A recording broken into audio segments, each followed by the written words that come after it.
As we approach the first bank holiday programme of the season, the Sports find themselves quite nicely placed, having won 3 out of the opening 5 games.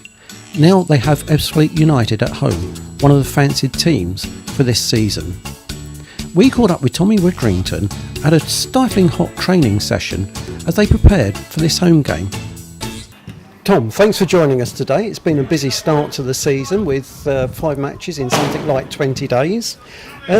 You've had 3 tough away games as well, and we've got our first excellent 3 points on the board after the trip to Hungerford. Yeah, not through finishing like that, obviously. But it was important that we got that monkey off our back, if you like, in terms of getting a win on the road, because I thought the 2 performances against Hampton and Richmond and against Gosport weren't particularly bad performances, but they were just not good results. And we asked the lads to cut out the individual errors in terms of gifting goals to oppositions. We did that at Hereford. We're very solid, and that was with 3 changes in the back 4 and 3 changes in the midfield. So I was pleased for the lads who come in to have stamped their claim, if you like. Give me a nice headache going into the bank holiday weekend. Obviously, with 2 games in 48 hours, it's a tough ask for any squad. But I've got peace of mind that if I call upon the lads, any one of the squads now, we can rely on them. So you've pointed out a couple of the negatives, and what would be your key positives from the last few matches?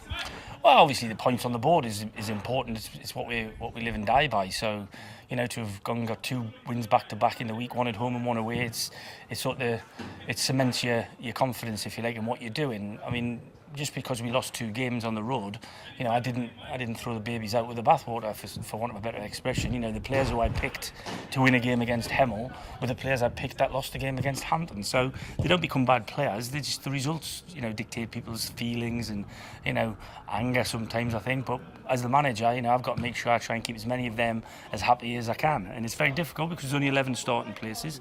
But they've quickly worked out that it's all about the squad. And like I said, that's really borne fruit for me over the last 10 days. So to finish August positively for me would be picking up some more points over the bank holiday weekend. That's right. And you said there about the squad situation, so you're pleased that they've been able to adapt to this new way of going about things. Well, yeah, I mean, at the end of the day, every player wants to play every minute of every game, but I don't think there'll be any of them that do that. So they've got to understand that when that disappointment comes that they're not starting, they never know when they're going to get on the pitch. Because, I mean, Jamie Taylor started a game last week, but as a precaution we took him off after 10-15 minutes, and somebody got 75 minutes when they probably didn't think they were going to do that. So if that person's disappointment had have run into the game, if you like, he wouldn't have been able to perform. But in fairness to the lad who went on the pitch, Alex Smith, he did very, very well. So like I said, it poses me a little bit of a selection headache, but it's a headache I'd much rather have than having to pick from bare bones. So it's a good headache. As you said, it's the first bank holiday programme of the season, and we've got Ebbsfleet tomorrow, and then a couple of days later we're away at East Thurrock. What's your views? Well, I think by sheer numbers-wise, everybody is expecting Ebbsfleet to win the league. They came very, very close last year. Darryl and his lads missed out by the skin of their teeth in the horriblest way possible, really. So they'll be smarting, and they know the pressure comes with what they're building there, and it's a pressure that's nice to have, I should imagine. So, but at the end of the day, at this stage of the season, we both played 5 games, we both got 9 points.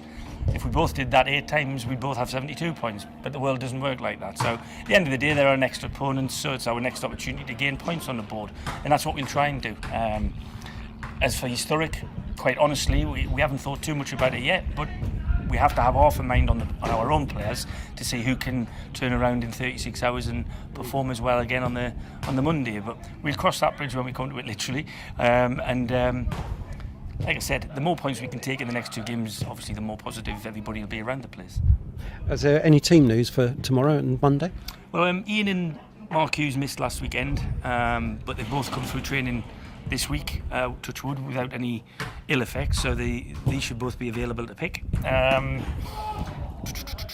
Other than that, Jamie Taylor's carrying a bit, but we're not sure yet. We'll give him as long as he needs. Other than that, yeah, we've got a full squad to pick from. So it's, like I said, I might have a little bit of a sleepless night in terms of who I'll pick for this game, but rest assured, who doesn't play in this game have a real chance of playing in the next game. So onwards and upwards.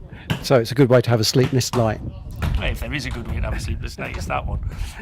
Right, well, thanks ever so much, Tom. I think we'd probably better make a move now, otherwise we're going to be hit by raining footballs. Yeah, I'm not sure we can afford your equipment if we bust it, so we better move on. Cheers, thanks, Tom. Cheers, Graham. Thank you.